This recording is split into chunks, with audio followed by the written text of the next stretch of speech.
Morning. Aarav बघा कसा सोफ्यावरती येऊन झोपला होता. आजकाल पाऊस असल्यामुळे सकाळी सकाळी मुलांना उठवत नाही ना.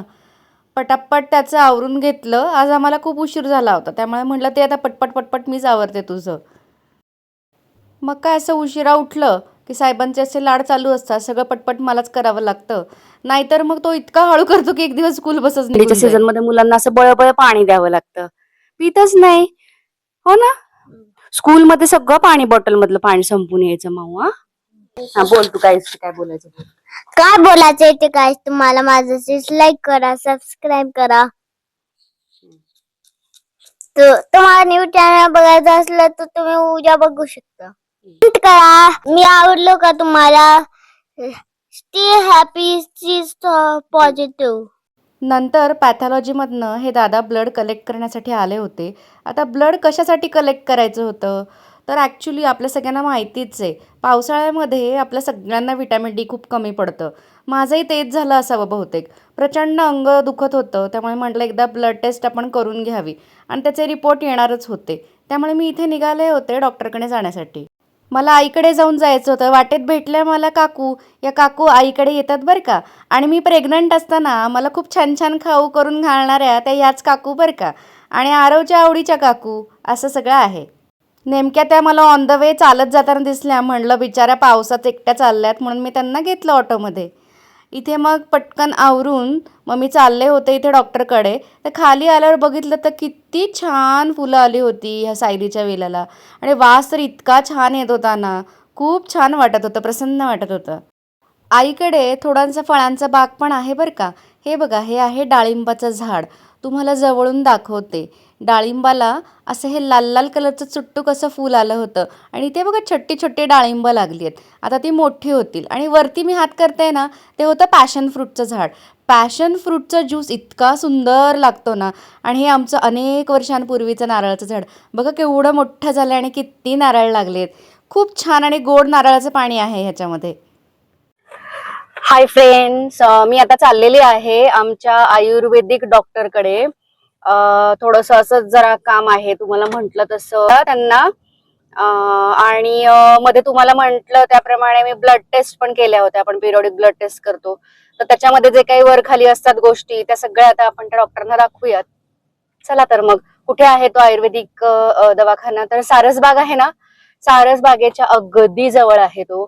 आणि खूप छान डॉक्टर आहेत ते. गेल्यानंतर तुम्हाला दाखवते मी एक्झॅक्ट कुठे आहे ते दवाखाना. आणि आपण लवकरच त्यांचा पॉडकास्ट पण शूट करणार आहोत. तुमचे काही क्वेश्चन्स असतील कुठल्या डिसीज बद्दल किंवा काहीही तुमच्या हेल्थ बद्दल, किंवा ते तुम्हाला त्यांना विचारायचे आहेत आयुर्वेदिक डॉक्टरांना, तर ते तुम्ही नक्की पोस्ट करा, कमेंट करा. आपण नक्की त्यांना विचारायचा प्रयत्न करू. चलो बाय. ही आहे सारसबागेची खाऊ गल्ली. तिथे पाळणे वगैरे दिसतात बघा मागे तुम्हाला. इथनं आपल्याला सरळ जायचंय पुढे. मस्त पाऊस पडतोय, छान वाटतंय एकदम यावर्षी. फ्रेंड्स, मी आता इथे पोहोचलेली आहे जिकडे मला जायचंय. मला फ्लोरच आठवत नाहीये. माझ्या बाबतीत असं होतं बरं का. तुमच्या बाबतीत पण होतं का? आपल्याशी मल्टीटास्किंग होतं ना, सगळ्या गोष्टी लक्षात ठेवून. लिफ्टचं बटन प्रेस करते मी.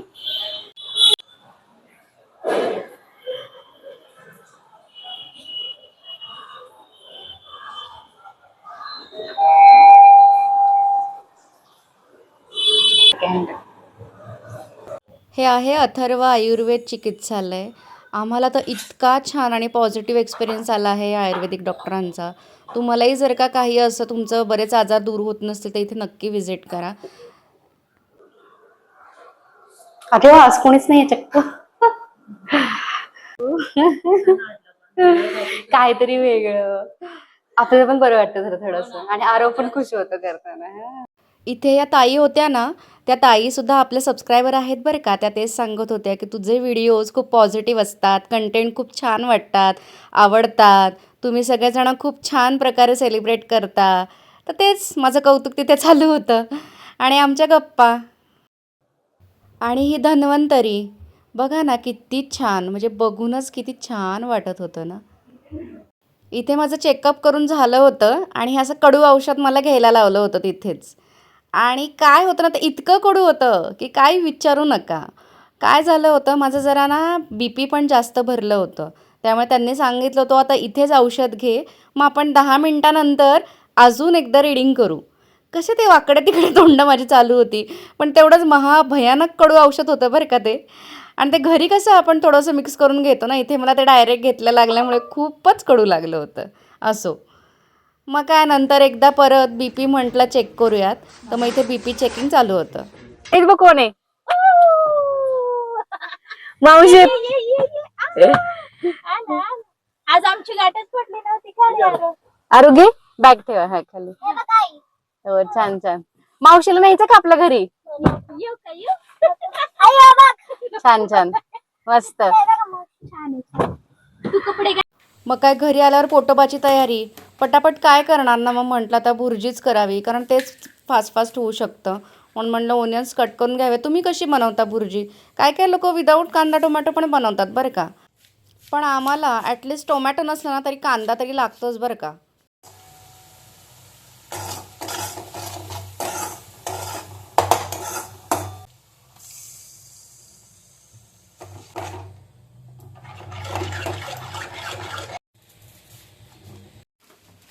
तुम्हाला म्हणाले त्याप्रमाणे सगळी कामं जागच्या जागी आणि पटपट करून ठेवली ना की लोड वाढत नाही. त्यामुळे हे आणलेली अंडी पण मी पटापट आतमध्ये ठेवून देत होते, म्हणजे परत इकडे तिकडे पडायला नको, नाही तर आरवकडनं कधी कधी फुटू पण शकतात.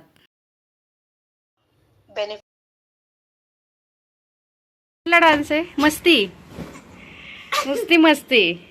इकडे या दोघांचं बघा खूप गहन काहीतरी डिसेक्शन चालल्यासारखं. काही विशेष नव्हतं. एक छोटा काळ्या कलरचा किडा होता आणि त्याला वाटत होतं हे रिअल ग्रासच आहे, पण ते रिअल ग्रास नाही आहे आमचं. तर ते अडकून बसलं होतं, कारण आम्ही कबुतराची जाळी लावली आहे ना, त्यामुळे त्याला जाता येत नव्हतं बाहेर. त्यामुळे मग हे असं त्याला प्लेटमध्ये घेतलं आणि मग म्हटलं हळूच जाळीतनं आता सोडता येतं आहे का हे बघायचं. म्हणू शकतो आपण की किडा स्मूथली लँडेड. तो दिसतोय का तिथे लँड झालाय खालच्या पत्र्यावरती ॲक्च्युली. या दोघांचं इथे झोपण्याच्या आधी काहीतरी गेम वगैरे असं खेळणं चालू होतं. आरवच्या पिगी बँकमधले जे कॉईन्स आहेत त्या कॉईन्सचं काहीतरी गेम, असा टाइमपास काहीतरी चालू होता या दोघांचा.